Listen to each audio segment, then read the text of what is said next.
Oh, we are live. Let's What's get it. What's good? What's good, everyone? Yo, positive energy over here. Y'all already know what it is. Let's get it. Oh, y'all already know who the one next to me is, right? Like y'all see her in the like on the last one. Listen, if y'all haven't seen that last episode, I advise you. I will recommendedly advise you to watch that episode, How to Set Up a Life Insurance Policy by Casey. Please, one more time, if anyone haven't heard about you, please introduce yourself. Hello, my friends. My name is Casey Doll. I go by CaseytheDollar on social media, and I own an insurance agency, and we specialize in IULs, which you might know means a indexed universal life insurance policy, or the be your own bank concept. Yes, Mm, yes. be your Mm, own bank. We're gonna talk about that. We're gonna talk about that more. I Let's know go. we So, are. Let's go. so talk to us. What have you been up to? Everything. Yeah, I mean, in the last year, our we have about 700 clients now, which is Oh, insane. So congratulations. our our outreach on social media has just been wild. We've kind of positioned ourselves as people who call out other people for being shady and misleading online. I've made a bit of a name for myself in that regard. Um, if you watch my content, you will find many a man who does not do business very well that I have found out firsthand from clients, and put it all over social media to let people know. Actually, I have my own podcast now called You're an Asset, and the punchline of it is, we find out who is an asset in the financial industry and who is just an ass. And I called people out because when I first got into the industry, it was so much all this information that even me as a new agent, I couldn't decipher between what was true and what was not true. So on my mission to find out the truth, I also found out who was not telling the truth and kind Mm. of stuck to that lane of really serving the people in a way of getting them honest information. And so, on top of the podcast, we finished our first season. Season two is going to start in November. And in the meantime, I've written a book and Let's we're going to do go.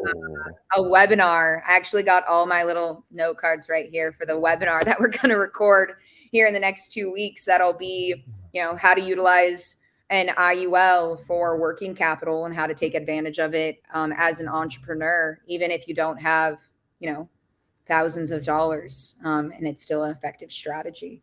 So just trying to get as much information and education out there as possible, Mhm. in the free, with free content, right? Because we started doing complimentary policy reviews for people because a lot of people have life insurance, right?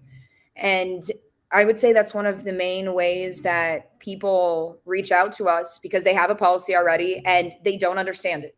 Like as simple as that. Mm. It's not even like, I don't think it's set up right. It's like, I don't understand my policy. Can you explain it to me? Which Mm. is so awful in the industry. This is a permanent contract.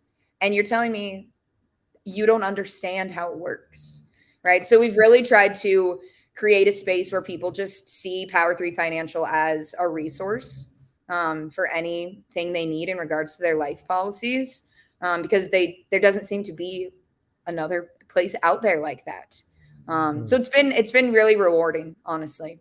It's been really great to kind of be in that position. Absolutely. So talk more about your book. My book. So the book is me giving some like very basic examples of how you can use the IUL, everything that it comes with, right? Benefits, and then really diving into the tax codes and how to leverage money from the life insurance policy's cash value. Because that's what people are most interested, right? This idea that life insurance can be for your life and not just for your death. So talking about using it while you're alive in real life settings, right? I have a character in the book named Peyton, which Mm. you'll hear it here first. My dog's name is Peyton. So in the book, I'm using someone named Peyton. I'm using someone named Peyton in the webinar, giving her little 15 minutes of fame. But basically, it talks about how Peyton is like a 30-year-old and they want to be able to have the liquidity and access to their money at the same time that they're saving it. And then teaching people how to leverage an asset, right? That's constantly earning compound interest. Mm. Even when because I'm going to jump around. You're going to have to reel me back in to where you want me to go. But these IULs are an asset, right? You're building up this cash value and it's always earning interest every year, compound interest. You earn interest one year, the next year you're going to earn interest on a bigger amount. And if you were to have, let's say, 50,000 in your life insurance policy and the cash value, and you go and pull out 30 grand in the Mm. form of a loan, you're going to earn interest on all 50,000, even while you pulled that loan out. And so there's uninterrupted compound interest. And in every sense of that word, it is legitimately uninterrupted. Whereas if you were to pull money from a 401k or from your brokerage account, right, it's like that money has left. You devalue the asset. So when you use life insurance, your asset never devalues itself and you get to earn interest on all of your money, basically using your money twice. So trying to put that into real time for people and then trying to give, like almost in a way like silly metaphors that just kind of water it down all the way so that it's easier to digest is really what I've been trying to do with it. Because a lot of the books that I read, the wording can be so, over your head. Like you know me, I will say that I'm a regular ass person. I did not get into this industry to like be greedy and take advantage of people. God. Absolutely. Yes. When I found out about how this stuff works, it was like, if I've never heard about it, you know how many other people I bet have never heard about it and how long it took me to understand it. And there's no one like I'm in the industry getting to go full time into it. And I still need months to fully grasp what we're talking about here. So if you were to Mm. just sell someone this policy, odds are they have no idea what you just said. Right. And skipping out on that education piece of having someone be confident and comfortable with where they're putting their money became just so important. Right. Because like I said, it's a permanent lifetime contract that we're talking about. Absolutely. It's not Yes. something, willy-nilly that you just like, oh, just sign it. No worries. But people know that life insurance is important, like that it's valuable. They just don't know exactly how to purchase it correctly for themselves. And most people are going, hey, 30-year-old, you should get $1 million of coverage, right? You should get $1 million of coverage, protect, your family, any assets you have, just in case. Like, it'd be a great thing for you to do. They're always talking about you need this much coverage, this much coverage.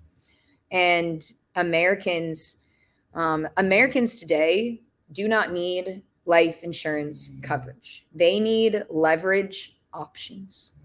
They need Talk somewhere else about it. to go other than going to the bank. Go to the bank, Mm. ask for money, get charged an insane interest rate, pay all of the interest back to the bank or else, right? There has to be a better way. And there is. There is. It's not commonly understood or known. And so someone's got to be out there doing it. And I fell right into that spot Mm. by So, accident. but before we get into the Yeah. details of IUL insurance, some people don't know what an asset is. Very true. Very true. So, what is an asset, and how can you leverage assets? Yeah. So, an asset could be your savings account, right? You Mm. have an asset that it's valuable, right? Money is usually inside your asset.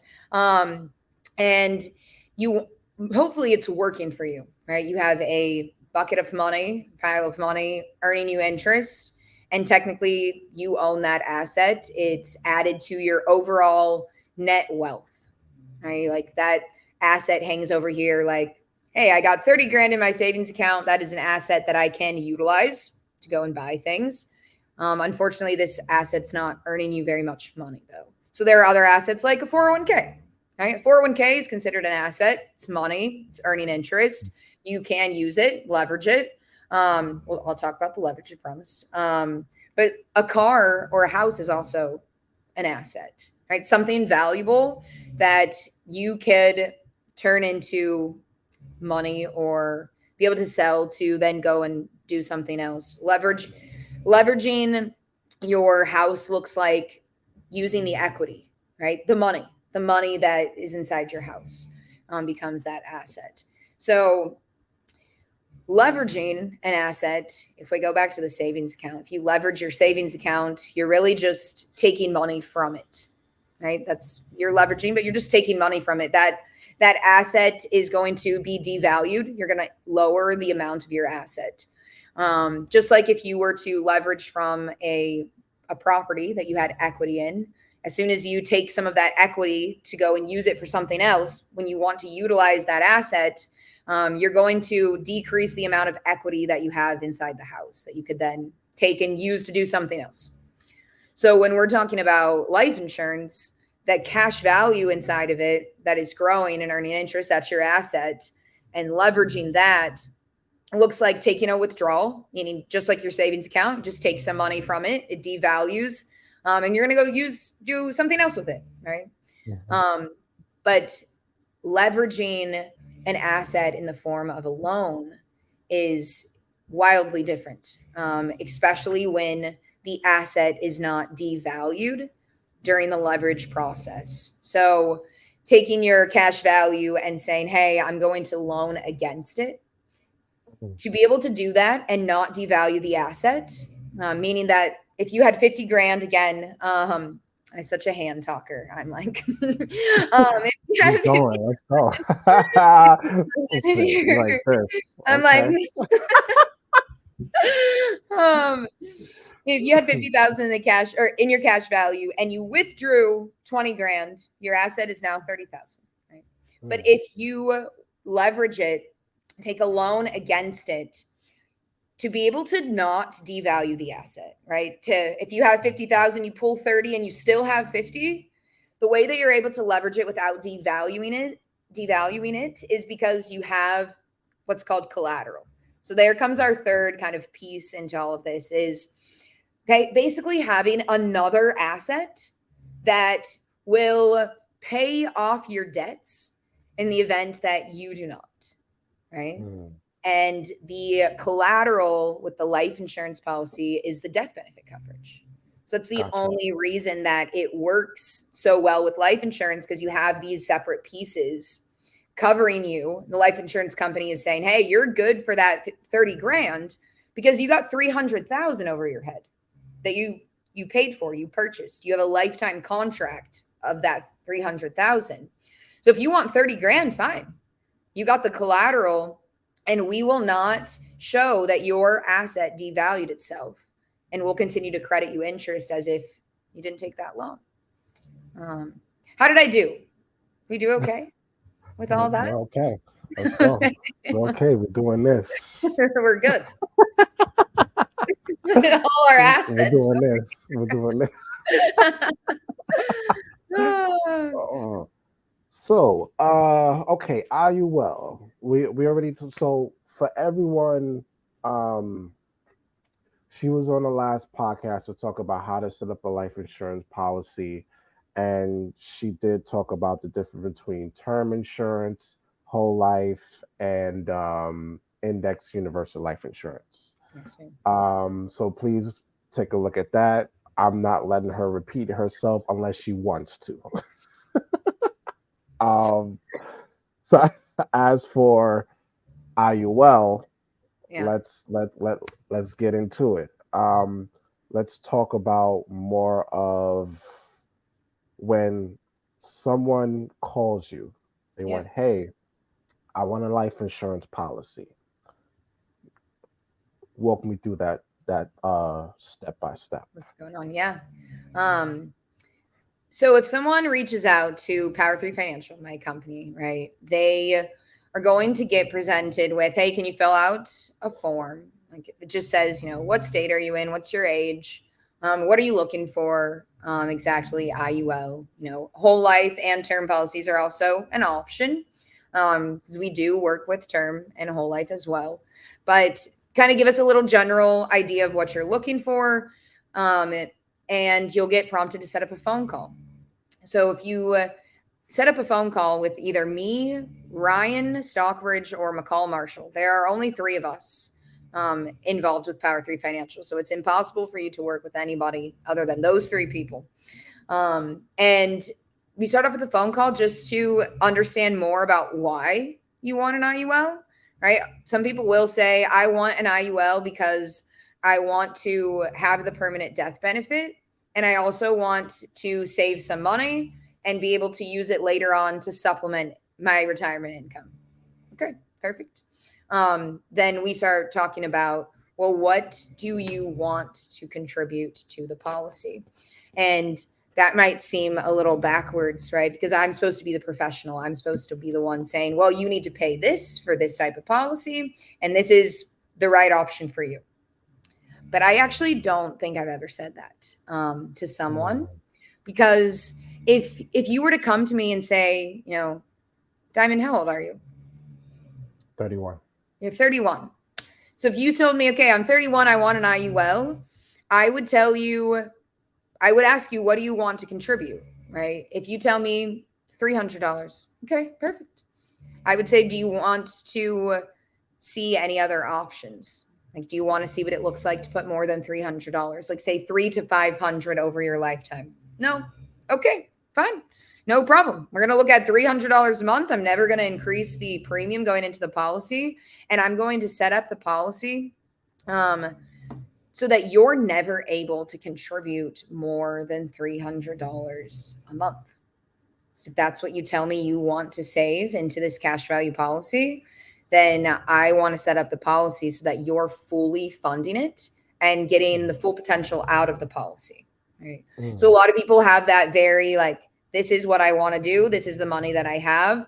And as long as I don't think that it's an inadequate amount of funding, we're all good. And an inadequate amount of funding would be that, Diamond, if you told me I want to contribute, $100 a month, I would say you're really not going to see value in the cash value. You're not going to grow a cash value for several years. You'll have to tell me if you think that's valuable still or not, right? But if your focus was cash value, then it's probably not valuable, right? And I'm going to be straight up honest with you about that. I'm not going to try to get you into a different permanent policy or even get you into the policy at all. Because that $100 could be a lot more effective somewhere else where you're not paying the cost of insurance, right? So it really does come down to, what are they trying to do with the policy? Is it the leverage? Is it retirement income? Is it just having another income stream in general? A lot of people want to use cash value life insurance to pay for their kids' college or buy cars or fund the business. Funding their business is a big one. But no matter what the priority is, they're going to tell me what kind of money that they want to put towards it. And I'm going to guide as far as that is, plenty of money. It's not enough in one of those two directions. And my rule is 10 times your age. And so if you're 31, $300 is perfect. If you told me any more than that, I'm going to tell you you're ahead of the game. Right? You're ahead of the game. You're funding even more than you need to for the long haul. Now, if someone really does want to purchase real estate with their IUL, fund their business, and they need cash quickly to be able to leverage, then it becomes a conversation of, well, what you get into it, what you put into it is what you get out, right? So those kinds of conversations come up immediately to kind of set the foundation of what it's going to look like and kind of where they're at and what they should be expecting. And from there, we'll get on a Zoom call, go through projections of numbers. And sometimes I sit with people 4 or 5 times on Zoom, going through different numbers, different carriers, different funding strategies, explaining things as many times as necessary until someone is going, this is the policy I want. This is what I'm going to do.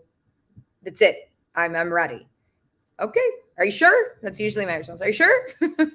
Just because, I mean, like you were telling me before we went live on here, is like people don't know exactly what information is true.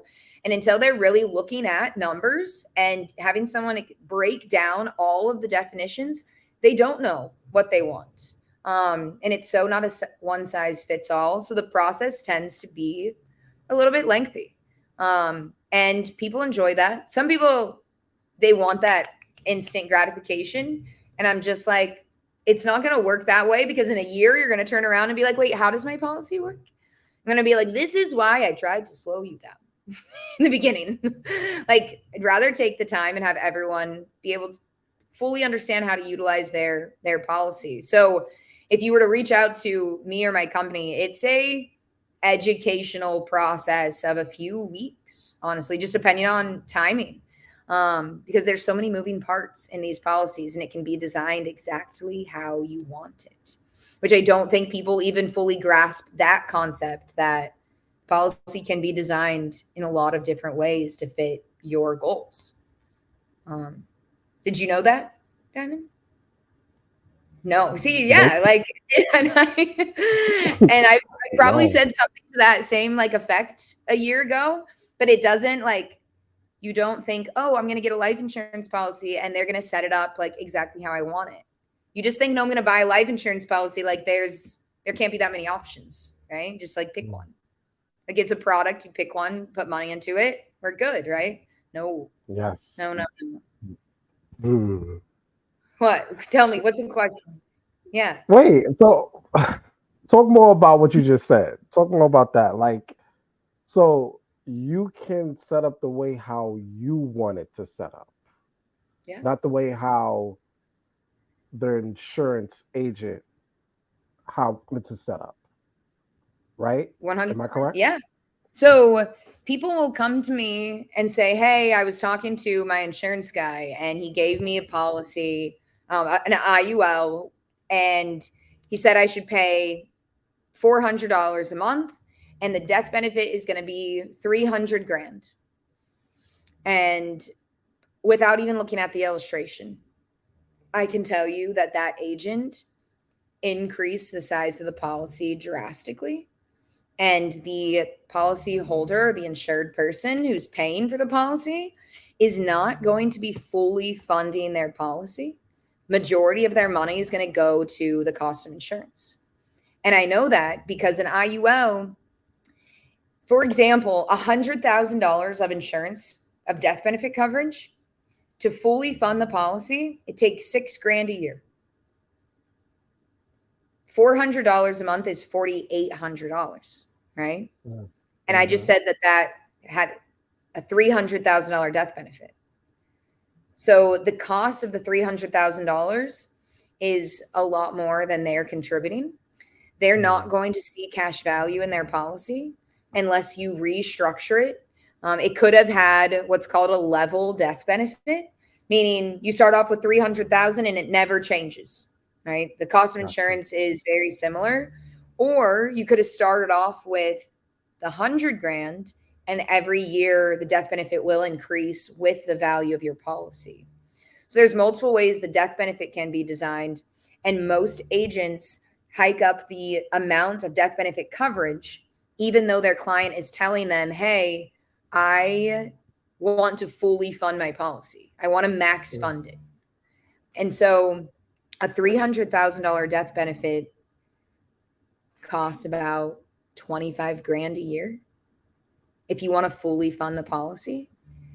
You know, many people have the amount of people that have an IUL with $300,000 of coverage and they're only paying 4 or 5 grand a year is insane. And they think that they're fully funding the policy. They're not. And that has everything to do with the agent who set it up and nothing to do with the client. The client probably asked for, I want cash value, I want a small death benefit. And the agent said, yeah, okay, I'll give you something. and they don't give them what they want. Because you know what happens when an agent sells more death benefit coverage? They make more money. What happens? They make more money. So the whole point of the reason why they get up so they can have more money. So that they can make a higher commission. They can make a higher commission. Got it. Yeah. Now you did say, which is this is why I tell you, I only was with real people. Like so, like you said it in your last episode. Like you said, well, it is. You said something about it is illegal for you to something. You said, and then you said you only get commission out of Oh yeah. life insurance policies. Yep. So and that's how I know like you like whoever said you are a scammer or whatever, or these people whatever on TikTok or whatever, Mm-hmm. cut it, cut it. Cut it out. Bye. Yeah, Cut it. because I'm the one that's calling out the scammers, but I'm still called the scammer all the time, just because the insurance industry is it's that industry though. Mhm. It's that industry that people, the insurance industry has created the most millionaires of any other Mm, industry, but they shouldn't be proud of that, because I know a mm, guy who just became a millionaire, and I got some of his policies. He's making 20, 30 grand a policy because his clients have no idea how the policy is set up. And one of them just lost all of their money when they showed me what the policy was. They decided to cancel it. It was going to bring them more value to lose all of the money in their policy and start over than to keep that one, because it was designed so poorly. But is this that guy's making mm, millions. The agent. is, is this design after they realized it was like years or 6 months? Luckily, it was about 8 months, but Gotcha. they Okay. still lost 8 grand. Well, they lost 8 grand. Yeah, Mm. yeah, So how can we research yeah, that are insurance agents like you that are legit, like really want to help people, like really want to help people? yeah. I don't know, because even the people that I thought were good stabbed Wow. me in the back this year. Gotcha. Yeah, Mm, I was really close with a guy who, he was doing well on TikTok. He's saying the exact same things as I was saying. So I automatically was like, hey, I think we're on the same team here, you know? And I'll call him out. He's Mike, the retirement planner, M&M Wealth Associates. Him and I were doing a lot of content together, and like I said, thought we were on the same team. I mean, I had him on my podcast, and I was asking him questions, and it was like the exact same thing I would say, you know. So like mm, I was fooled.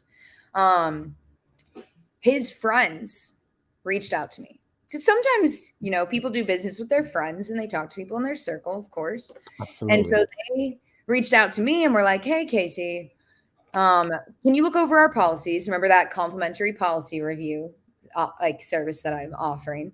They used it, ended up on the phone with the guy. He did not tell me who his agent was. He just said, this is what's going on with my policy. I'm paying 24 grand a year, and my death benefit is $1 million. And if you remember what I just said, that 25 grand fills up a policy with Policy. $300,000 in Yep. debt. Yep. So immediately I'm like, oh God. I'm like, oh, sir, my friend, like the death benefit is so high. And he goes, that's what I thought, because I listened to your podcast. And I was concerned. I was starting to get worried, and I've had the policy for about 10 months. So I would love it if you can look at it, like confirm what I was thinking. He sends me over the illustration, and I'm like, it's rough.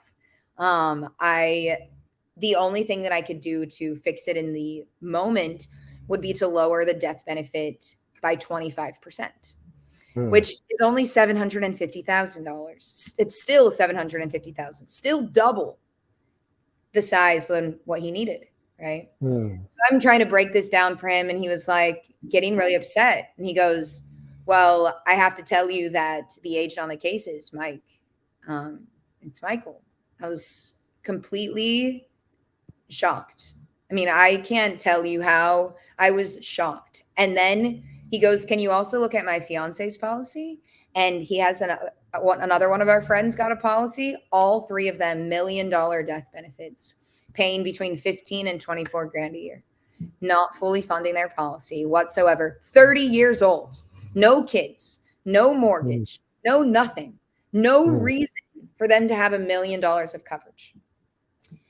Um, he went and told me that he just was trying to get them into a bigger policy because he's trying to be a good friend. I was like, don't you think a good friend sets up their friend's policy with the smallest cost of insurance so that all facts. their money is going over to their cash value? Yeah, well. And he had nothing to say. I started blasting him online without saying his name. He sends me a cease and desist letter from a lawyer. Did he do anything? I went and said, "Hey, TikTok, guess what I got this morning? Cease and desist letter." He did nothing. He did nothing. His friends canceled their policies. It felt so awful. It felt so awful. He had nothing to say. He got caught red-handed by his friends. And the worst part was that the friends were like, "Hey, are you going to take that episode down of Michael because, he's lying. He's full of shit." And people need to know. And so it did have to come down. And I don't talk to the guy anymore. And so God, that's such a great story. I know, like, even your friends who you think, these people told me, like, Michael's our really good friend, and we figured we just trust him to say, "Hey, this is what we want to contribute. Can you set up our policies?" You talk a real honest game online, and people seem to trust you, and we know you in real life, so we're just going to give you the trust. And they got completely screwed. So what I'm doing with my season 2 of You're an Asset is asking other insurance agents who are publicly online talking about insurance to come onto the show and have an opportunity to basically vouch for themselves that they do things right. And me knowing what questions to ask to get Mm, someone to slip up, you know? Um, yes. I have high hopes that the people I'm going to bring on are going to be good people who, are honestly doing right by other people. You just never know. The only thing that I can give the public to basically use as a tool when they're going to purchase insurance is that if you want to pay whatever it is, if you want to pay 6 grand a year into a permanent cash value life insurance policy, you need to ask the person you're working with, what is the max I can contribute into this policy? And if it is not near what you wanted to contribute at most, policy is too big.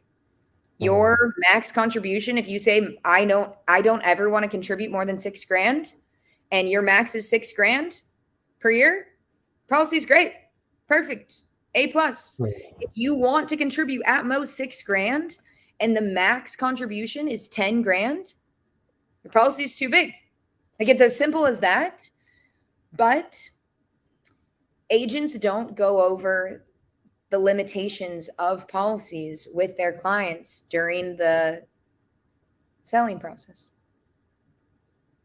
So when the selling process happens, when is it because of so okay, so how can they be educated on knowing that they won't be scammed or they won't be have a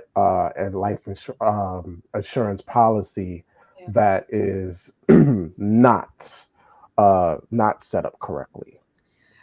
I mean, you can always watch all of my content, right? I Let's post I go. post videos Let's all the go. time that are like, I think one that went pretty viral recently was 8 questions you need to ask your agent, right? And Mm, then I did the answers, like what the answer should be. So I try to put out a ton of my own content, of course, to help people.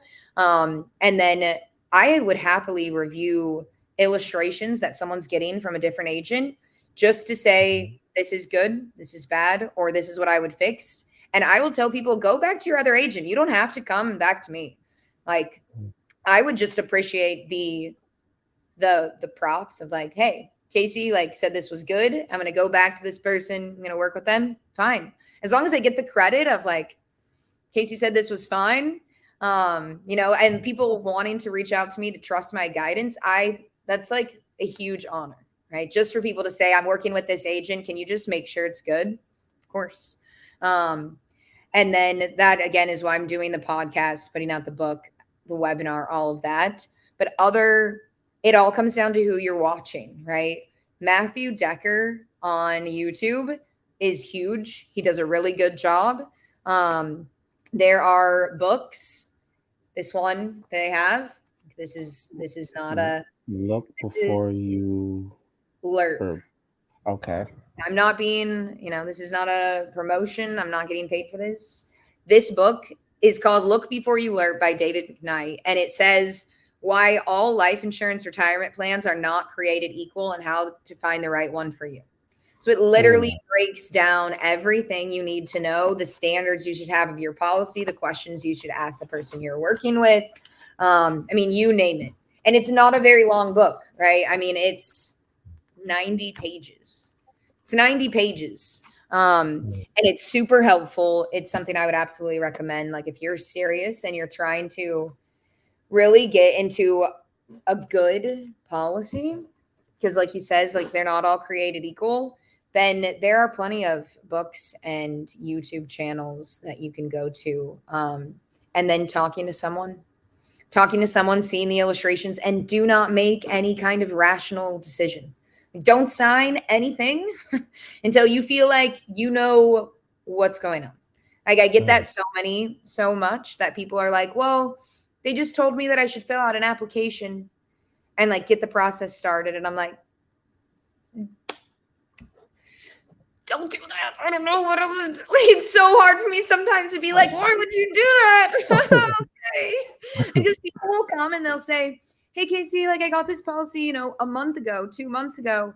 And then I saw your content and then I got worried and I already have the policy.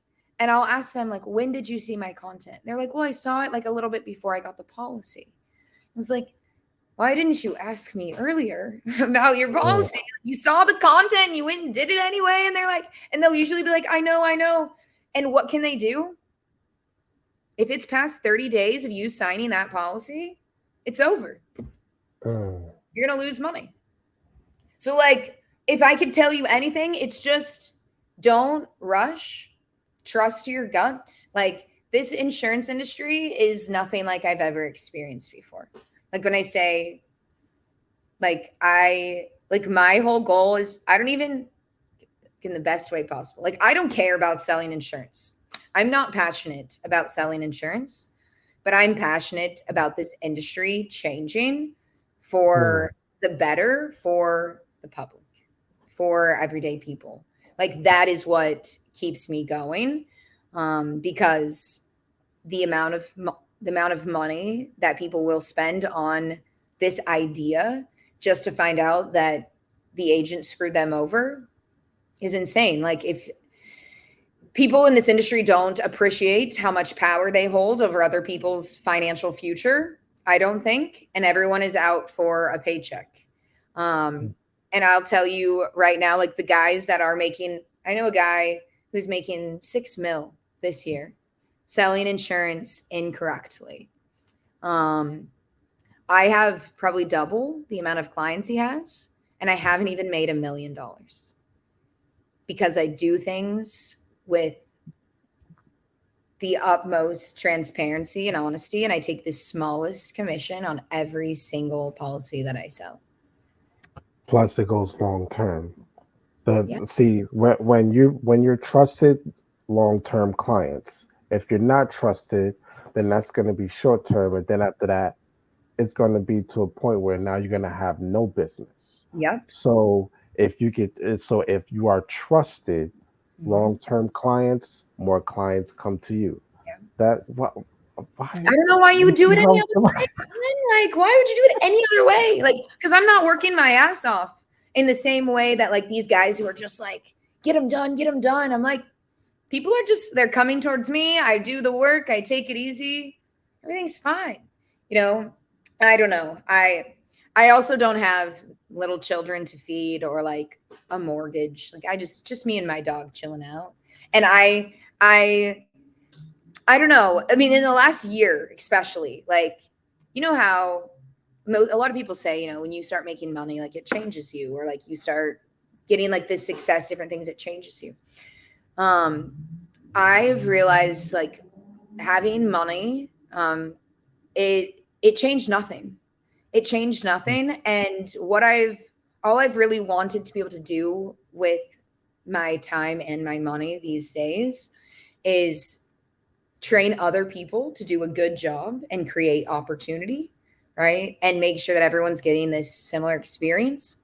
And then I've been doing a lot of research on corporate partnerships with different nonprofit organizations, that I can give back money to people, because even at the rate that I'm going, I still feel like I'm making money that is ridiculous, like a ridiculous amount of money that like I don't need, um, personally, and I want to do something better with it, right? So like Power 3 Financial's goal has shifted to how can we better the community, the world, and bring more opportunity to other people who want to do an honest job. Of course, I want them to make money and be able to live a good life, but at a certain point, like you make 300, 400, $500,000, I think that you become either one of two people. You realize that money isn't everything, or you want more, more, more, more, more, more, more. And a lot of people in this industry, it's the more, more, more, more,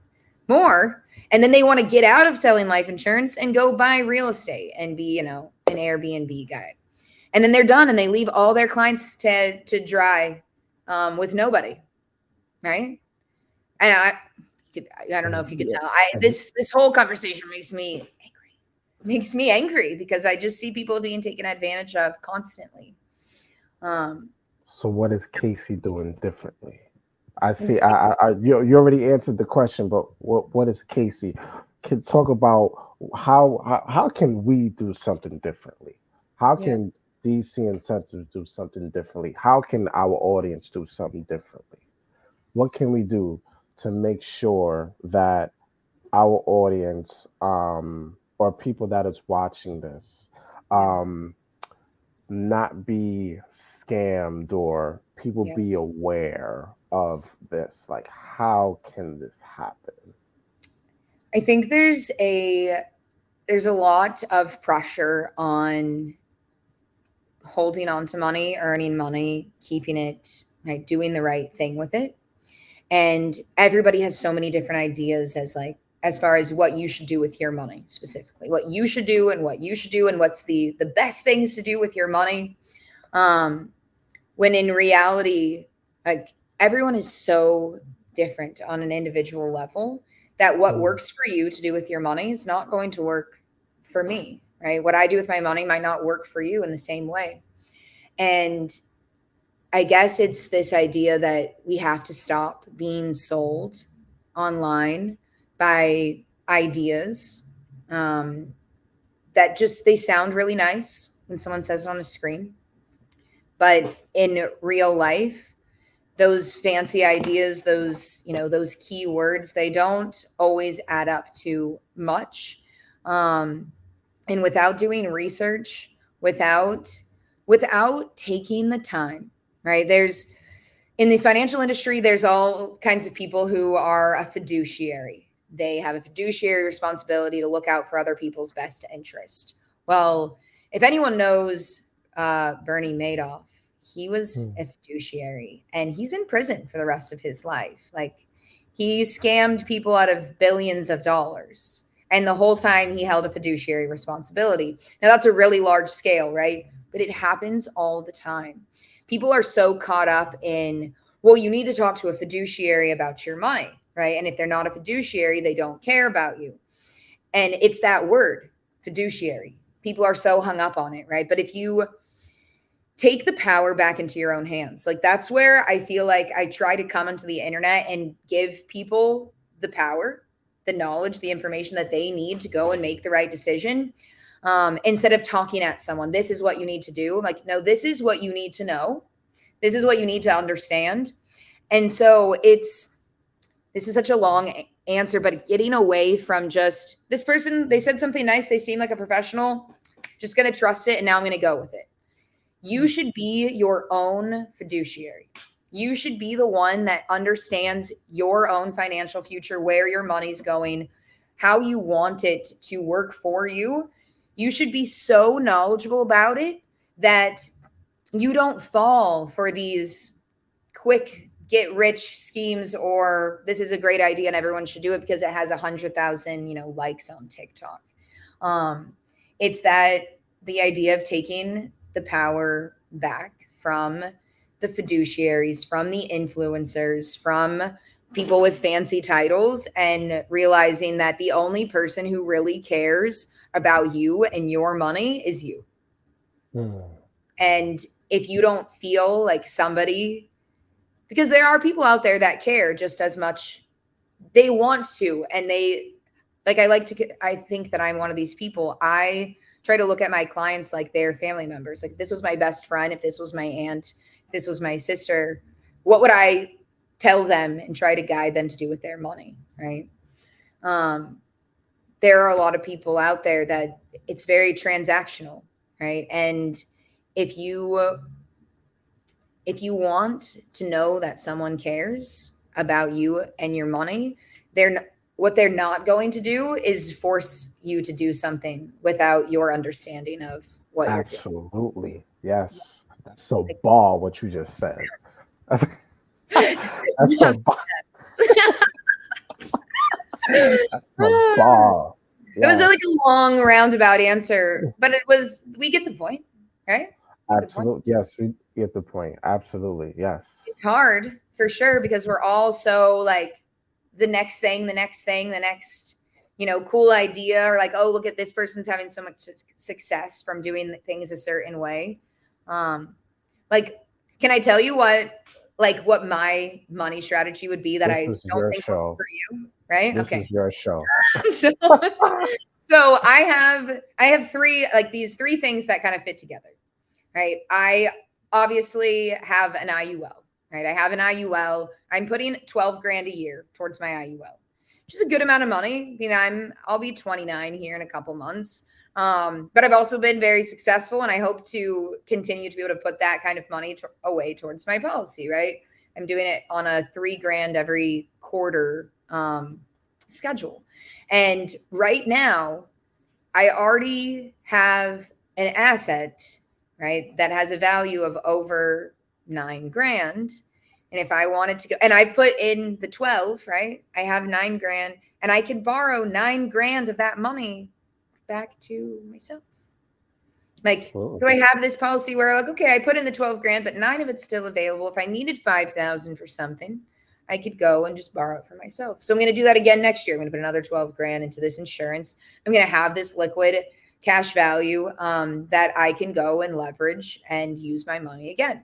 Perfect. Wonderful. If anything happens to me, my auntie and my little cousins are going to get the death benefit, and I will feel very good about that. Right. So that's one thing that I'm doing with my money. Kids? Now, what is it? Kids? My auntie and my little cousins. Gotcha. Okay. Yeah. Okay. Yeah. Wait. So what about do you plan to have kids or no? Maybe. I'm so single right now.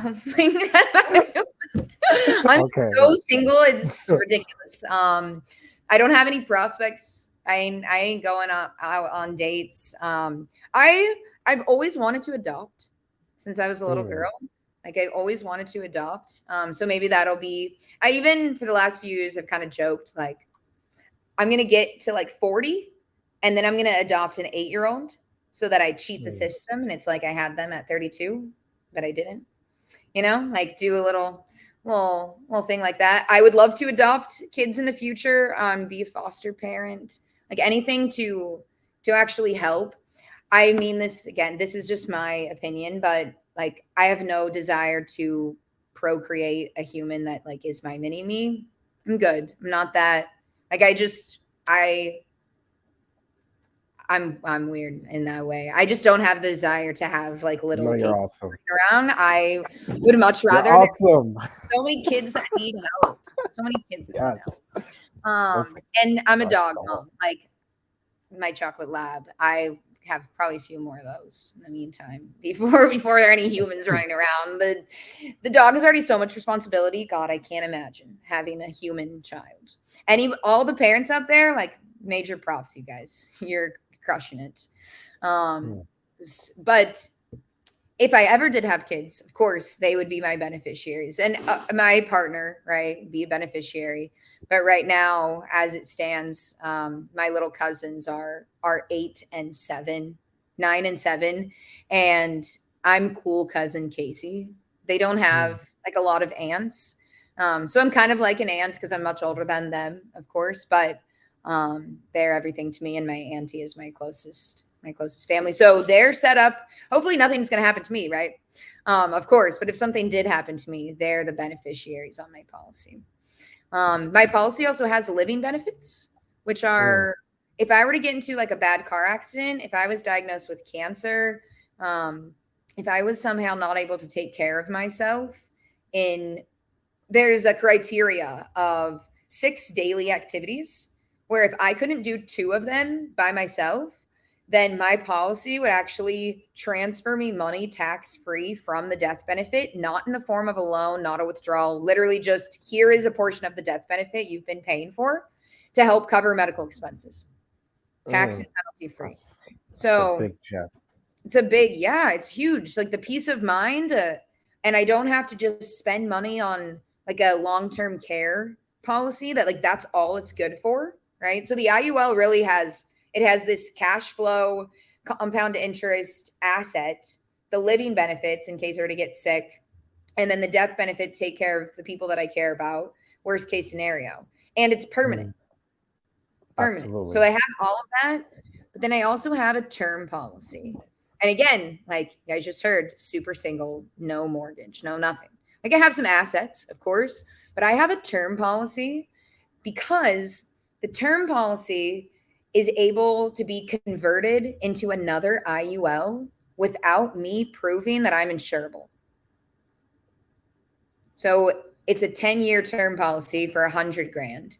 If in 5 years I say, you know what, I want another IUL, then they will just switch it over for me. And even if Hmm. I had cancer at the time and they were like, I couldn't get a new policy from someone else, that term policy would be switched over and they'd give me permanent coverage no matter what.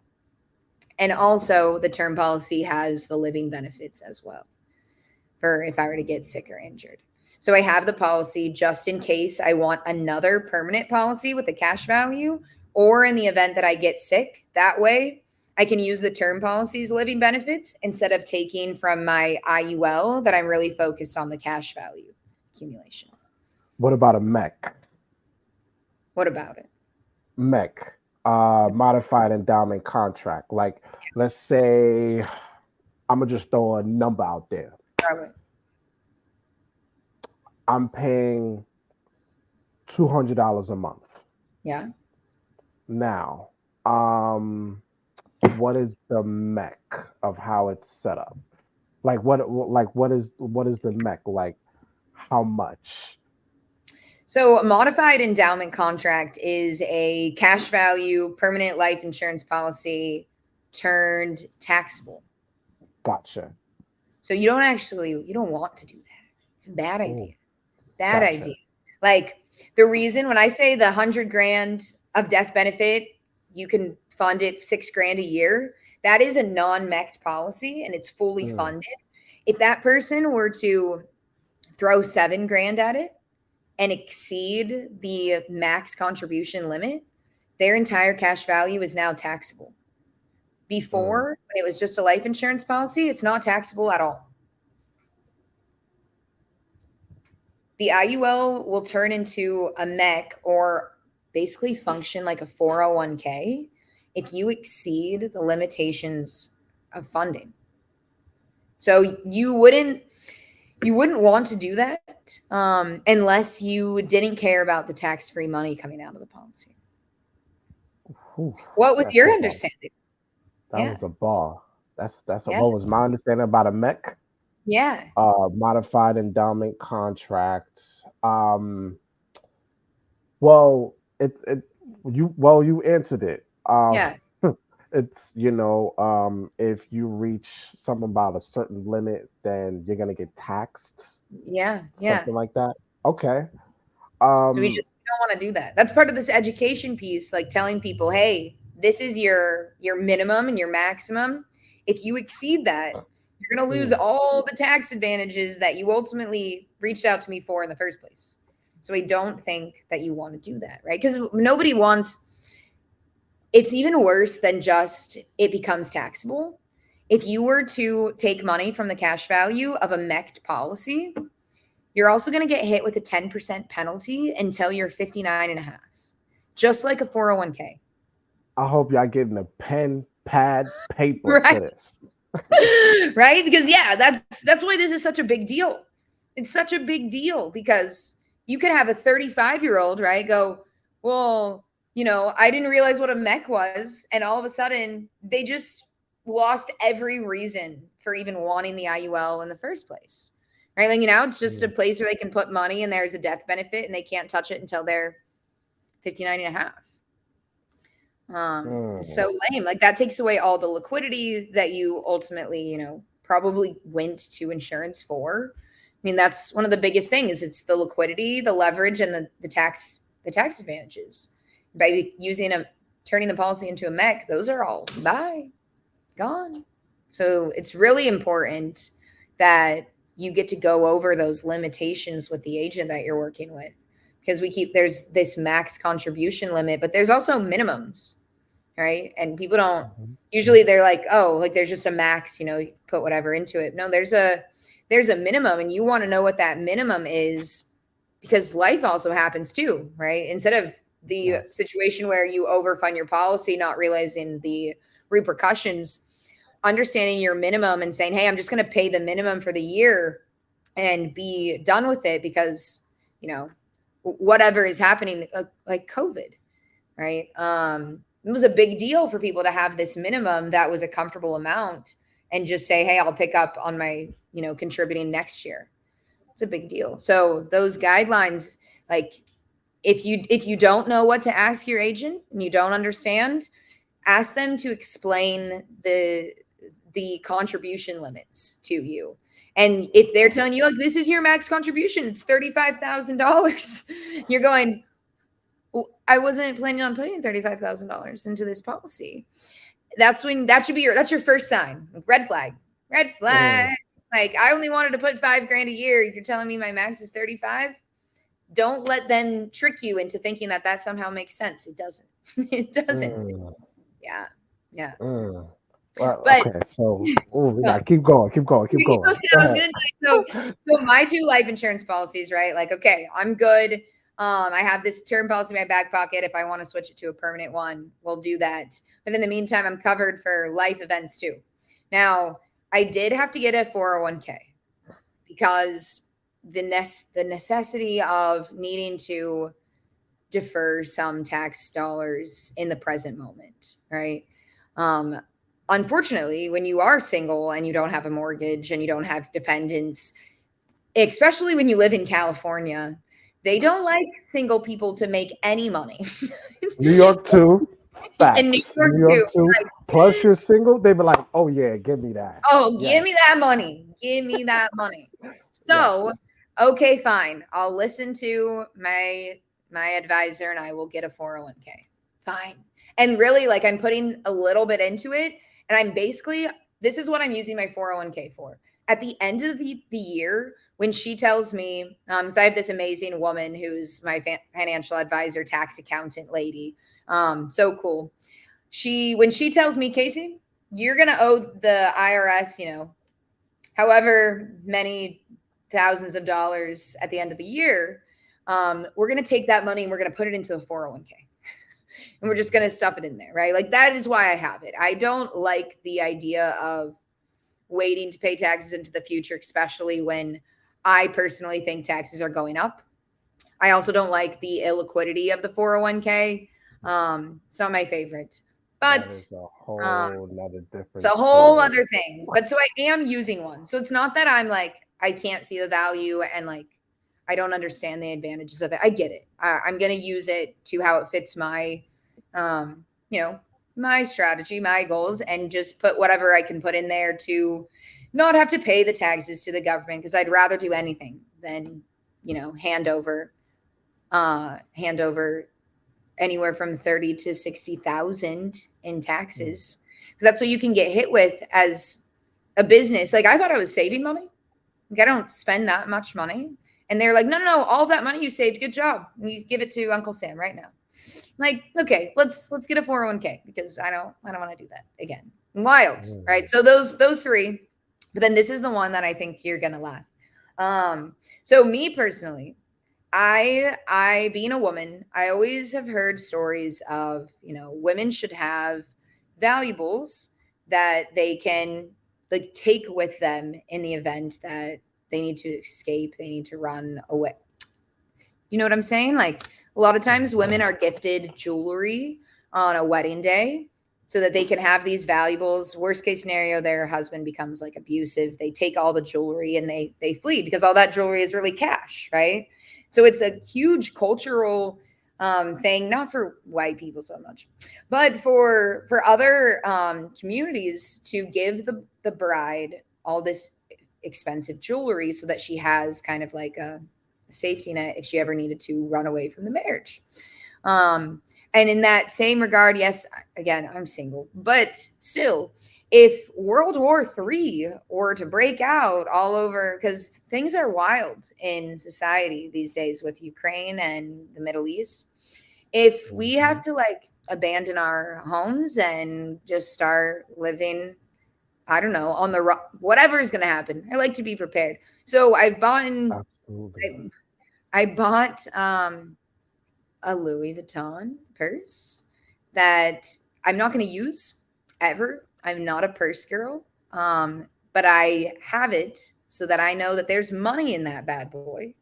And I will Mm, just have the purse and I'll walk out the door and I can sell it for cash. And it'll be in perfect condition. Um, it's an investment. The Louis Vuitton actually increases its value by 3% every year. So you make more money off of it in the future the longer you hold on to it. I know this is silly, right? But like at the same time, it's like taking, 10 grand in cash and just putting it under your mattress, but instead I have it in the form of a purse and I can just take it with me, sell it to anyone for the money, get cash, and no one thinks I'm walking around with all this cash on hand, which is a lot more dangerous than the purse. So I've started kind of collecting like luxury goods so that I can use those and turn them into cash, especially if the dollar crashes, right? I could go to another country and the luxury goods are going to be priced a certain way than they are in America. So it's like a weird way of thinking about like other ways to just have an asset, like how we talked about. I mean, the purse is an asset, especially if I mm, don't use it, which I don't. I've had one of the purses for like 7 months. Haven't touched it. Haven't mm. touched it. It just sits there. It just sits in the closet. But like I know if things are to get bad, I'll go sell that bad boy.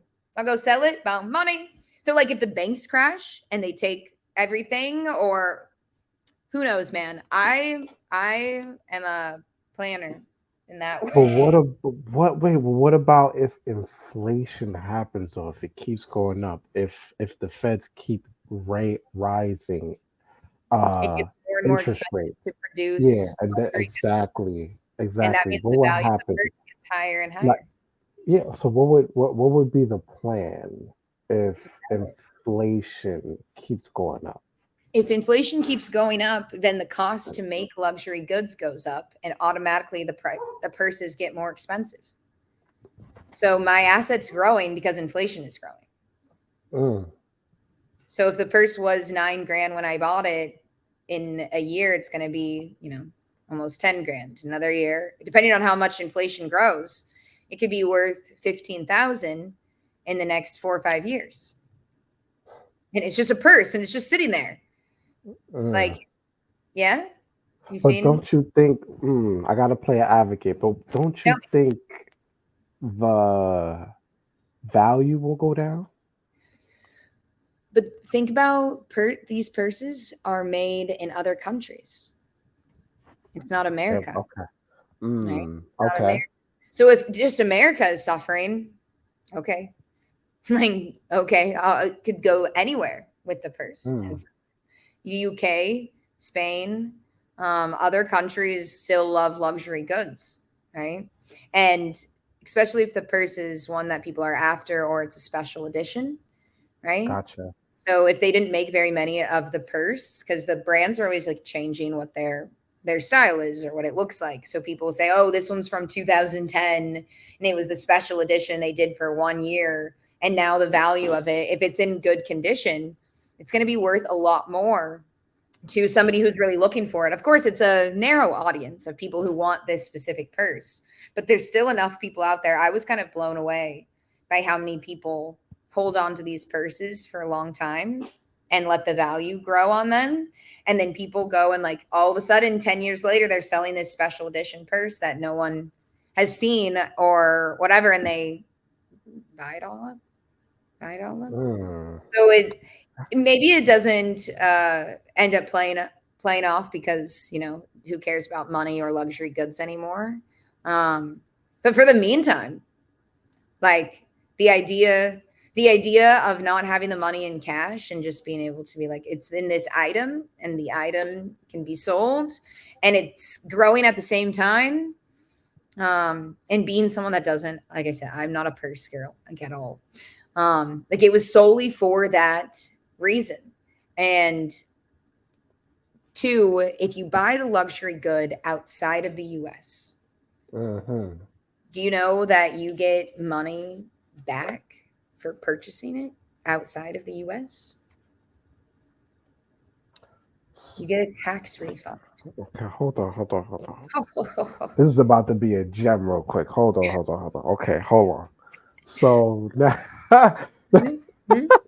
okay, so if I buy now, you have to talk to me like I don't know anything. I got you. I got Okay. So okay, so if I buy a bag that No, is out not in the United States, no. In what in happens? in England, Mhm. in London. Okay, so let's say if I buy it, do I have to be in England or I can just do it in like Amazon or something? No, you gotta you gotta be in London, and you gotta buy it from like it's gotta be Gucci, Louis Vuitton. Like it's gonna Oh, be so it has to be a luxury. popular brand name. Gotcha. Yes, yes. Okay, so I go to London, Mm-hmm. and I buy Gucci, Louis Vuitton. Mm-hmm. Now, when I buy it, now, now what? Okay, it's mine. Yeah, yeah. And while you're because in these luxury stores, right, like there's always a person that like helps you do the shopping and is like watching you while you're doing this. They're like escorting you around. You're gonna say, okay, I want this, I want to buy it. And they're gonna say to you, quote unquote, literally, do you happen to be from America? And can I get you a tax refund for your purchase?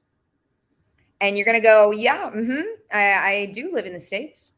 And they're going to say, wonderful. I'm just going to fill out this information. And they're going to take down your passport number and they're going to give you an envelope. And you're going to say, well, thank you so much. What do I do with this envelope? And they're going to say, when you go to leave, you go back to New York, just go to the global exchange or the tax refund place at the airport and scan your envelope and then talk to the guy at the window. And you're going to go, and there's going to be a long ass line of people who are doing this. I couldn't believe how many people are in line to do this. And you're going to scan this envelope that's already filled out with your receipt and everything. And the guy is going to say, do you want US dollars or something else? And they're going to look at how much you spend and they're going to say, here's your money. And I'll tell you right now, Louis Vuitton pays back 12% of your purchase back to you. in cash. That's like an exchange for gold. Am I correct? Yes, and then you can keep the item, and That's it a grows bar. value. And then, you don't use the purse, you just treat it like an asset. And now not only did you get money back and you got a deal, but it's also increasing value and you can go and sell it at any time because it's a sought after item. This is my Casey. What's your cash app? What's what? What'd you say? What's your What's your cash app? No, no, no. Now this is information. This is now you bring in now you bring in premium information. Premium. This is Like I'm telling you, I am a regular ass person and I've just stumbled into this world of like, you're kidding me. I have a grandma, okay, who's very fancy. Like she's always wearing like Tiffany necklace and like her big fancy like Rolex watch. And I'm like, Grandma, like you're killing it, you know? And um she saw me after a trip and she was like, oh my gosh, like, like, what'd you do? What'd you buy? Whatever. And I'm like, I did go and I bought a couple things and I got the tax refund. And she's all, what tax refund? And I was like, Grandma, you've been to like Spain and England before, yeah? And she's all, yeah. What do you mean tax refund? This woman is like 80 years old and she buys luxury stuff all the time. And she goes, I don't know what you're talking about. And I told her all about it. We Googled it. We sat there and she was like, how did I not know about this? And I'm sitting like, how does she not know about this? Like, she is a cultured woman who like buys luxury goods. Why do I know this information? Oh my God. And she's like, well, I guess we need to go traveling. I'm like, I guess so. You've been wasting money buying things in the States. But like, people don't know about this. I don't know how. I did it. I found out about it. Successful mission. It's very, very true. And people should be taking more advantage. Okay, so I'll give you an example, right? You see this necklace? It's very yes. simple. It just says love, right? It just says love. It's no diamonds, no nothing, but it is from Tiffany. And I got it in Spain and it was $350. Okay, which is on sale already compared to the United States. And then they gave me $40 back in cash at the airport for purchasing it. Huh? Huh? Literally. That's a What? bar. Isn't that crazy? Like, so insurance? So Hide so some money in the so 401k if you really need to and buy luxury goods. Like, that is what we got. What? Tell those me. are assets. Yeah. And they're not I'm all all just, right. it's not just So, cash, you know? so the topic is you are an asset. I'm sorry. You were an I know asset. that's can I say that in the topic for this episode? Because I know that's your name, so Yeah, no, I gotta please. ask permission. Yep, full permission. Full So permission. wait, so okay, so let's say if I go to all right, what about okay, so you said London.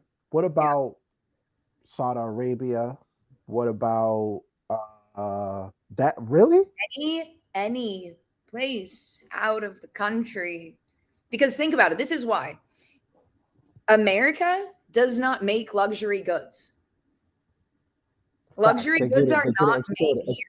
It's all Facts. exported. So if they don't have to send it to Americans, they give us a deal. They say, "Oh, thank you for coming to our country. Like if you buy it here, it's already on sale and then we'll give you the taxes that you're saving us from having to export it." So, so okay, hold on. Wait, hold on. You didn't realize you were getting luxury good like, travel So, info and the insurance girl. Yeah. so let's say if I buy Apple, Mm-hmm. I buy Apple from a different country. Let's say I'm just gonna say it's Apple 12 Yeah. Max. Okay. I bring it to the United States and I go to the global exchange. and I can exchange that for cash. I Am I saying that correctly? Am I yeah, saying that correct? yeah. Well, wait. Well, does Apple have the value to do that, like luxury brands? I am the cheapest country to buy Apple products is the US. So Gotcha. not Apple. Got okay. So it's not Apple. So it has to Not be Apple. a It's luxury brand. yeah. Period. Three Louis then. Vuitton, Gucci. Gotcha. Okay. All right. Okay. So that's the whole ball. Wow. But and I'm speechless right now. Wow. So I want Yep. yo listen. I want everyone when you watching this get a pen, pad, paper. When I'm telling you, when y'all Casey be like, "Hey Casey, listen. Not only I want an RUL policy, but then can you please?" Me, I'm like, "How do you do this?" And she would have no problem. Casey, right now, what like talk about more of because now if we're talking about assets, right? Yeah. Um, what about like let's go back to IULs, right? Because that is also an asset. Yeah. Yeah. So to help let's help people out. When we look inside of a policy of an IUL, Yeah. right? Now, is it for to get compound interest is what is it? The S&P 500 or talk to me about that. Love it. Because this is gonna be one of my specialties too. That I do something different than most people are gonna do. And I'll give whole life a quick little shout out and tell you the differences between them because this is a perfect little time to do it. Um, whole life insurance policies have a lot of guarantees. Like they Mm, earn guaranteed 4% interest towards the cash value every year, no matter what. For example, whereas the IUL gets to track indexes like the S&P 500, the Russell 2000, Bloomberg, like a bunch of different stock market indexes. But that means the interest being earned inside the IUL varies, right? Sometimes you earn 4%, sometimes you earn 20%. Sometimes you could have a 0% year, meaning all of the indexes went negative. So you just saw a 0% return in your policy. mm. So if you're someone who like would rather have a very small return and guarantee and you don't really want to think about like, oh, what is my policy doing this year, whole life might be a better option for you. And I do work with whole life policies, but the IUL, the cost of the policy overall is a lot more inexpensive because they're not promising all of these things. They're not saying this is what you're going to earn, you know, we're going to keep crediting your policy interest no matter what. You're taking on a little bit more of the risk by saying I'll track the S&P 500 and I'll, you know, be credited whatever the stock market is returning in that year. So some of the indexes I use often are like the Fidelity Index, the S&P 500, and then different variations of the S&P 500. And what I mean Mhm. by that is sometimes an insurance carrier is going to cap your growth and say, "Hey, the most you can earn with this S&P 500 index is 10%." Which Gotcha. it's not. That's great. 10% without the fear of loss. 0% floor, 10% at most. You're Mm, indexed. You're staying in this window, right? And you don't have to worry about going negative. You're not going to go higher than 10%, but 10% is pretty damn good. And in a 20-year period, we usually see 4 years of negative returns, right? So most time you're going to be hitting that 10%. Now, it might, some people are going to think that it sounds scary to have a 0%. Like, oh my God, like on a 0% year, you know, I'm not earning anything. Like, what happens to my policy? Well, there are index options inside each product called the fixed account. Okay. mm, The fixed account earns a guaranteed interest rate every year. Gotcha. That is very much similar to what I said about the whole life policy, right? Guaranteed interest rate every year. Well, the IUL has that option too. And some of the carriers offer between 2 and 5% fixed accounts. So every single one of my clients has between 20 and 40% of their money earning guaranteed interest with the fixed account. Mm, And I set it up this way to say, hey, 30% of your money is going to earn 3.5%, right? Yes, it's a gotcha. small interest rate, but that means when the S&P 500 crashes, goes to negative 15%, 30% of your entire account is still going to be credited 3.5. Mm, 3 point. Like a small interest rate, right? Yes. Where I just said the whole life policy is earning 4% every year Mm, on everything, 4%. We can basically blend the two ideas and say, okay, 70% of your money is going to track the S&P 500, hopefully earn an average of 8%. But in those years where it crashes, 30% of the money is going to earn 3.5% no matter what. gotcha. Right? You're never ever Mm, going to lose, and you're even going to earn. One of my carriers right now has a fixed account of 5.2%. So you can have 30% of your money earning 5.2% guaranteed, while the other mm, percent is going with the stock market, right? And so your asset, again, this is where working with the right agent is such a big deal, because I have had to teach other agents that they should be using this feature inside the product. And they're like, oh, like I never thought about it before. And I'm like, why? They're like, well, mm. some people think it's boring. You think it's boring to earn guaranteed interest when we're talking about insurance? Like, insurance is boring. You are coming to insurance because it's boring, because it's reliable, because it's consistent, because it's safe. And you're telling me that another way to design the policy to make it even more safe and more consistent and more reliable is boring for you?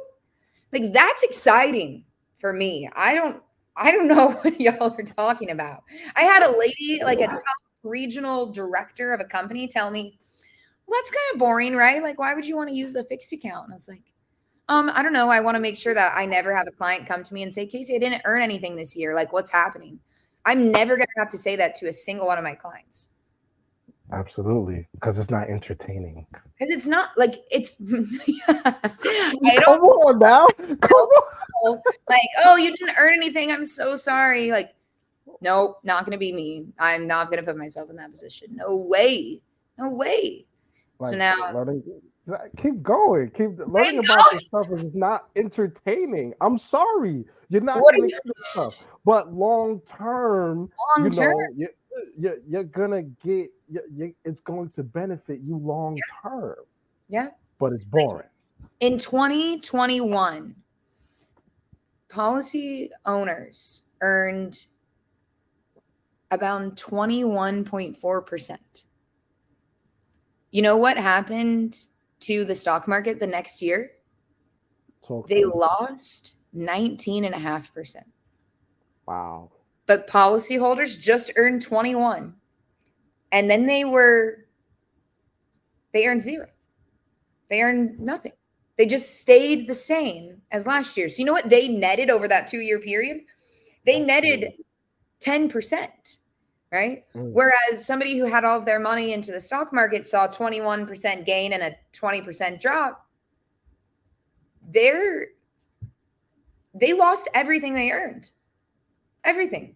Gone by. And you know how long it's going to take to earn it again? They'd have to earn another 21% in the market or more to make up for the loss and the cost of, if they have anybody managing their account, right? Because you got all these fee-based advisors who are like, oh, I'll manage it for you, and I'll take 1-2%. But even on a year that you lose money, they're still taking their 1-2%.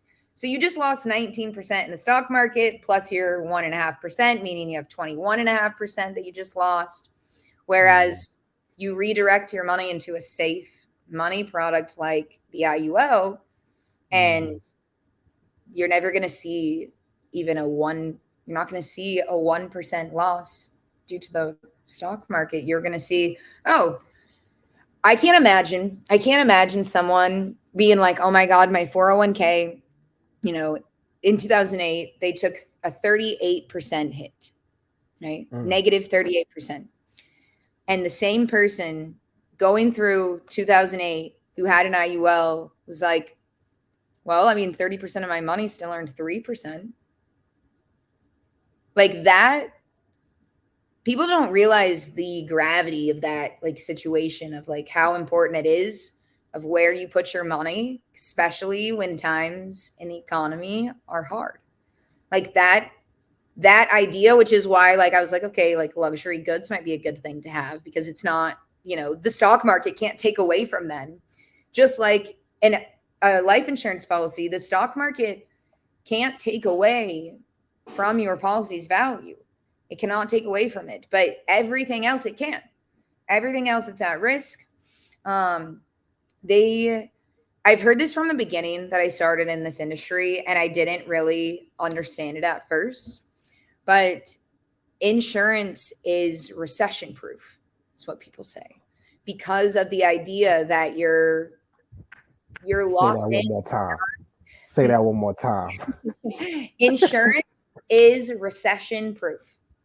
Boss. You do not have to worry about the volatility of the stock market. You do not have to be constantly panicking and checking where the S&P 500 is when you're hearing about how everything is crashing.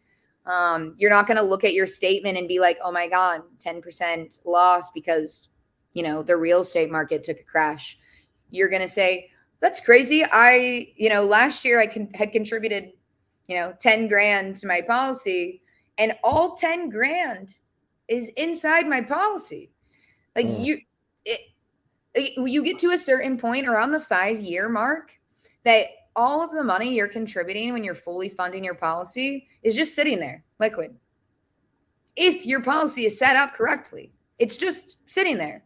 Like I told you, I started my policy this year. I've contributed 12 grand. I have 9,000 that I could just take back out and say, thanks, Casey. Thanks myself. Just going to use that 9 grand again and go buy another Louis Vuitton. Use it. It's in my policy. It's earning interest, and it bought me another purse. But like wait. You have to pay that back, though, right? Don't have to. Remember that collateral? Yes. So if I have my death benefit, the death bet, it'll take out the debt. Keep going. This is keep going.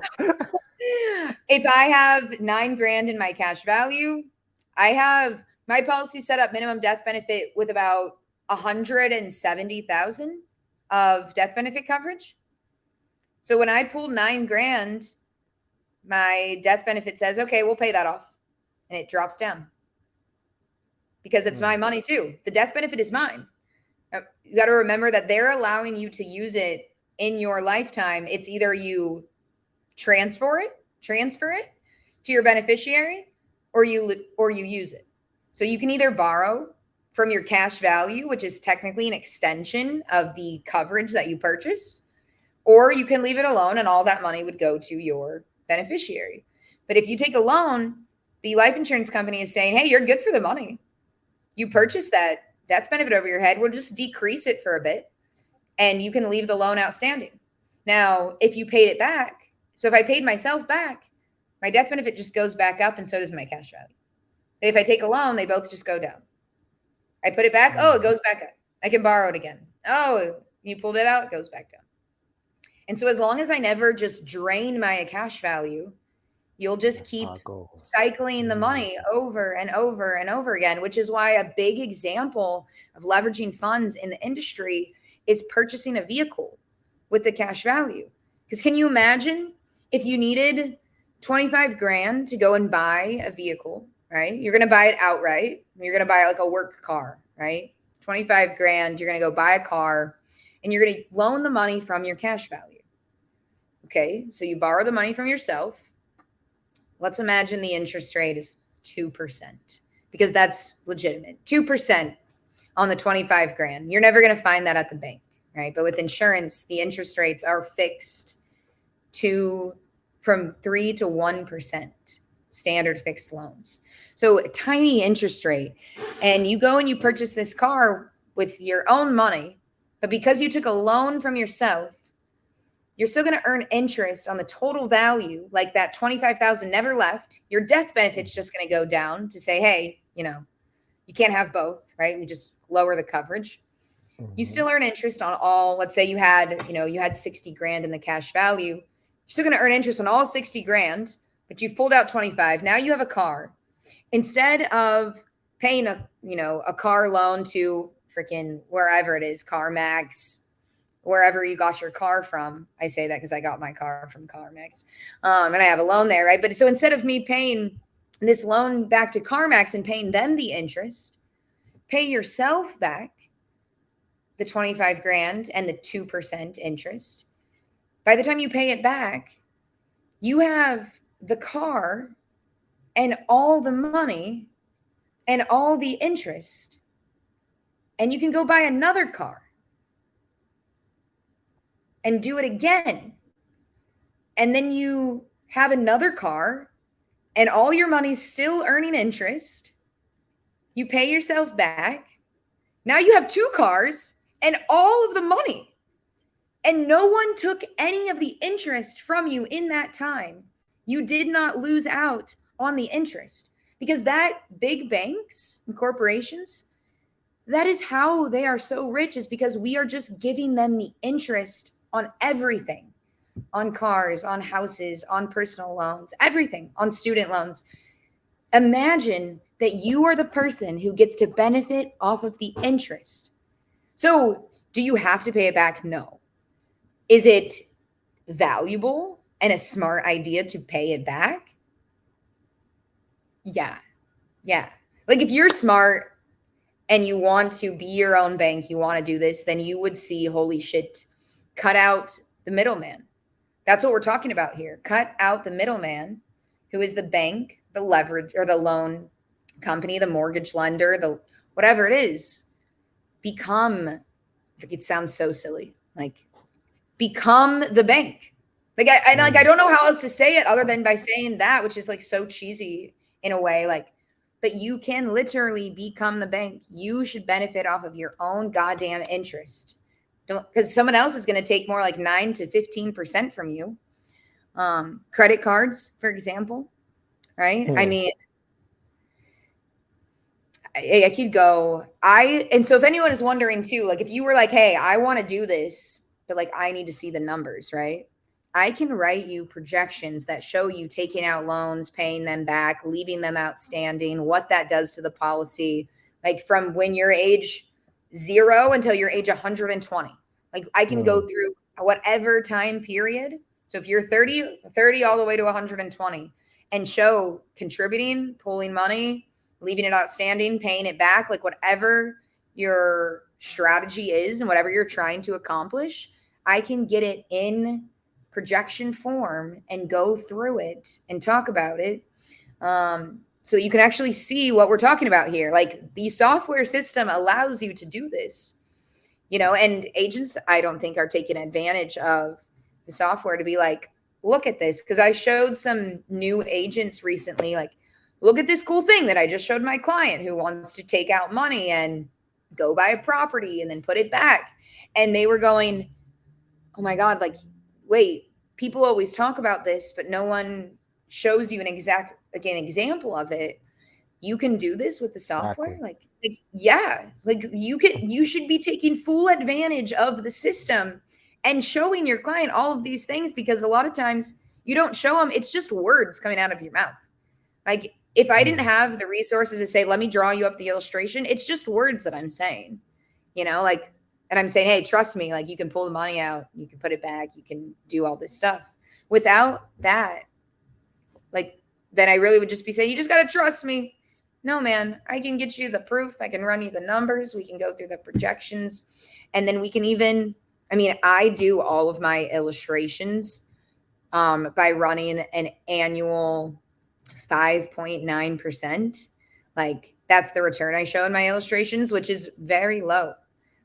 The S&P 500 usually hits that 10% mark, right?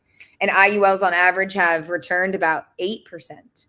I don't even show my clients a 6% return because if they're not happy with the value of the policy at that point, then they're like, then we're not in a good place, right? Like they need to be seeing the value even at a 6% to understand the leverage. And then hopefully we're going to do a lot better in real time, of course. But if I told everyone, oh, you're going to get an 8 to 10% return, yeah, it's going to look fucking phenomenal. But we don't know what the future is going to hold. And I'd rather say, hey, let's be conservative. Let's understand the value that this brings, even if we're not earning a crazy amount of interest, because this is, again, life insurance. And it's more than just growing your money. It's being able to use it twice. And it's those leverage options that Americans absolutely need more than, well, I got $1 million over my head. So in case, I die, everyone will be taken care of. I'm like, but are you taken care of now in this moment? And without the proper understanding of how to leverage an asset, you're not. You got to keep going to the bank. You're at the mercy of the bank and the lender to be able to get access to capital to do the things that you want to do. And we got to stop that. How can we stop that? How can we? You're just going like this. I know. Look, I get so.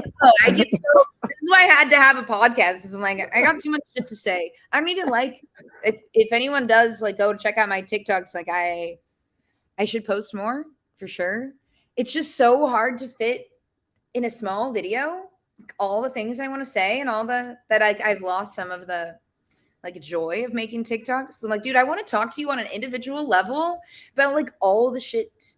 I don't want to just make these like little catchy TikTok videos anymore. I'm like, there's so much I want to say and it's getting confused, and just that's why we're doing the webinar and we're doing the book so that I can feel like, hey, really be able to explain things to people because there's so much to say. There's so much to say. All right. So, couple of questions because I know you're very busy. I think couple questions, and then we'll close it out. Okay. So, well, how much time I have left for you? We got like another 15-ish. Let's right? go. All right. So now let's drop gems on our audience with this one. Now, as a life insurance, what do you do? Like, what do you affirm yourself when you wake up? Like, when you like, what do you do when you wake up? What go about your day? Like, what walk us through that process. My daily routine. You want to know the personal life? Yes. How do you affirm yourself? Yes. So I mean, I happen to live alone with my chocolate lab. She's like an 80-pound female chocolate lab. I wake up, we do the skincare routine, right? You got to do the skincare routine. You got to be making sure the skin looks good because we're always on the freaking camera. All right. So it became a necessity. I wake up, take care of myself. And it's, What time? I mean, I'm sorry. What time? what time? Oh, what time I wake up? My alarm goes off at 6:30 every day. Gotcha. Okay. 6:30. Not day. So. Sometimes I don't get up till 7. Okay. Like sometimes it happens on a bad day, 7:30. But I get up, I'm up before 8 and I'm outside. Like I said, skincare routine, get the dog, and we do between 2 and 4 miles, walking around the city, getting a coffee. I don't have a ton of close friends, like in my circle, but I know a lot of people. Like when I walk outside and I do my walks with my dog, it's, hey, John, hey, Susie, hey, this person, hey, David, hey, Joe. Like I am chatting with everyone in the neighborhood. I'll just sit. Sometimes like in the last 2 weeks, I've been on a crazy reading spree. I've read about 9 books in the last 3 weeks. And they're not all, some of them are fiction. Like I just like to read. So I'll take the dog, we'll get coffee. I'll sit at the park and while she hangs out with people and dogs, and I'll read a book. Um, Other times it is the insurance. I'm trying to, master my craft, catch up on new things, hear other people's ideas. So I go back and forth. I listen to a lot of news podcasts. I feel like it's really important for me to understand what's going on in the world and be educated about all sides of a current issue, just like what's going on in the Middle East right now. Um, if I have this stance of insurance is a safe money product and it's recession proof, then I better goddamn know what's going on in the world, that if we're approaching a recession, and be able to accurately help people with what their options for where to put their money are, right? So I can't be oblivious to world news. Especially just news in the United States. So I have about like 6 different podcasts that I'll kind of like run through and see what's going on, if I'm not reading a book. And then I'm usually on the grind by 9:30, going to work. Whether it's just emails, content, client meetings, phone calls, I'm after it. But I spend a lot of time. I try to spend my mornings outside, and I'll do some like gratitude work and stretching in the morning, Mm. like when I get back home. So trying to make sure that I'm in the right mindset, that I'm aware of how I'm feeling, because listening to the news can be very upsetting too, right? Especially when things are going on. But it's a lot. It's a lot of that. My dog is like my child, so she takes my mornings, and in the meantime, I'm trying to learn something, educate myself, pick up on my reading skills, hear different stories, and get ready for the day. Is that what you expected from Miss Casey Doll? A No, little that's bit. good. That's Yeah. good. That's It's not good. it's not Well, anything crazy. good. What do Yeah. you tell yourself throughout the day? I tell myself throughout the day.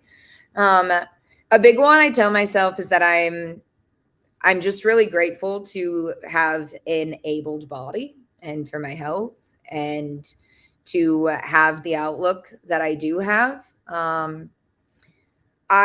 You've heard me mention, that my aunt and my cousins are really close to me. I don't have a relationship with my parents. I don't have a relationship with my siblings either.